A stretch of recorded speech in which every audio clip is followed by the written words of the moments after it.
Bonjour à toutes et à tous l'équipe, j'espère que vous allez bien. Pour cette nouvelle vidéo, on se retrouve pour parler de Paris-Nice 2025. On se retrouve pour la présentation complète de la première étape de cette course. On l'appelle la course au soleil. On descend de Paris pour aller à Nice. On va chercher le soleil sur la Côte d'Azur. C'est une des grosses courses World Tour du début de saison, de reprise de saison.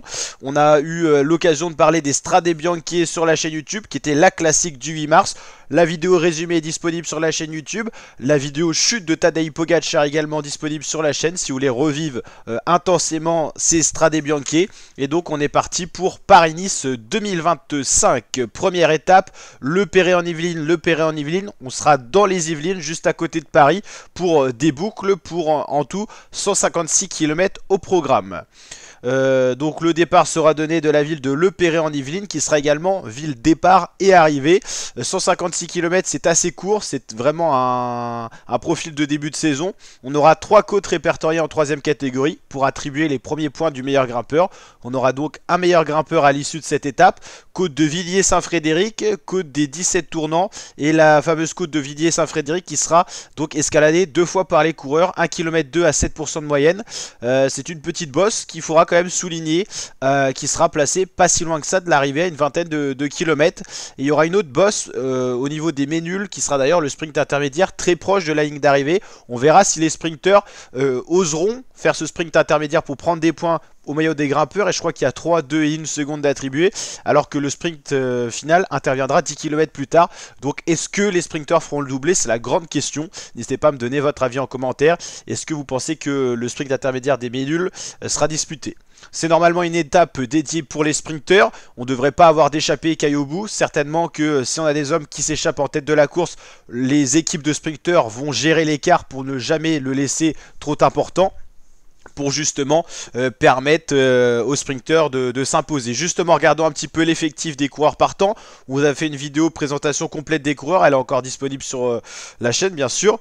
On va regarder justement les favoris de cette étape. Pour la Visma Lease the Bike, on l'a compris, ça sera le classement général avec Jorgensen et Vingegaard, mais au niveau du sprint, on aura quand même l'Italien Edoardo Affini, qui est un outsider, on va dire, pour cette étape. Pour la Soudal Quick Step, on aura Tim Merlier qui lui est dans les gros favoris. Je le mettrai dans le top 5 des sprinteurs qui peuvent remporter cette première étape. Il a une belle équipe autour de lui. La UAE, il n'y a pas forcément de sprinter. Outsider, Nils Politt, l'allemand, expérimenté, mais c'est pas le plus rapide du peloton. Lidl Trek avec Mats Pedersen qui fait partie selon moi du plateau top 5. Tim Merlier, Mats Pedersen, voici 2 sprinteurs du top 5. Alex Kirch a une bonne pointe de vitesse, mais je pense qu'il sera poisson pilote de Mats Pedersen. Descendons un petit peu. Van Poppel, on sait qu'il a une bonne pointe de vitesse, mais il n'y a pas de gros sprinter dans cette équipe Bora-Hansgrohe. Jayco Alula, il y aura Michael Matthews ou Max Walscheid. Max Walscheid pourrait faire partie du top 5 des sprinters quand même. Ineos Grenadier, il n'y a pas de sprinter à proprement parler, donc on va passer rapidement sur cette équipe. La Decathlon AG2R, la mondiale, il n'y a pas de gros sprinter. On sait qu'Oliver Naesen a une bonne pointe de vitesse. Callum Scottson, ouais, mais pareil, outsider quoi. Bahreïn, il n'y a pas de sprinter à proprement parler. Picnic Post-NL, il y a Fabio Jacobsen qui peut faire partie du top 5 pour rejoindre Tim Merlier et on va l'oublier, c'était Mats Pedersen. Donc oui, pourquoi pas Fabio Jacobsen qui est un des plus rapides du peloton. John Degenkolb, outsider également ou poisson pilote. Movistar, il n'y a pas de sprinter à proprement parler. On sait que Garcia Cortina a le profil qui se rapproche le plus d'un sprinter, mais c'est pas un des plus rapides. Il peut gagner un sprint en petit comité. La Tudor, il y a Matteo Trentin qui est expérimenté, mais c'est pas le plus rapide du peloton non plus. Groupama FDJ, il n'y a pas de sprinter à proprement parler. La Astana, il n'y a pas de sprinter à part Serge Boll ou Mike Tennyson. Si, c'est vrai, il y a quand même Serge Boll ou Mike Tennyson, mais c'est pas les plus rapides, c'est des outsiders quoi. C'est des anciens bons sprinters ou des anciens poissons pilotes, notamment Mike Tennyson. Serge Boll, pourquoi pas s'il est en forme. Arnaud Desmar, outsider également, je dirais. IF Education, je vois pas de sprinter. La Uno X, c'est Alexander Christophe. Il y a d'autres coureurs qui ont une bonne pointe de vitesse là-dedans, faut se méfier. Cofidis, on sait que le Polonais Alinowski, il est considéré comme sprinter, mais déjà s'il fait un top 10, ça sera déjà bien, honnêtement.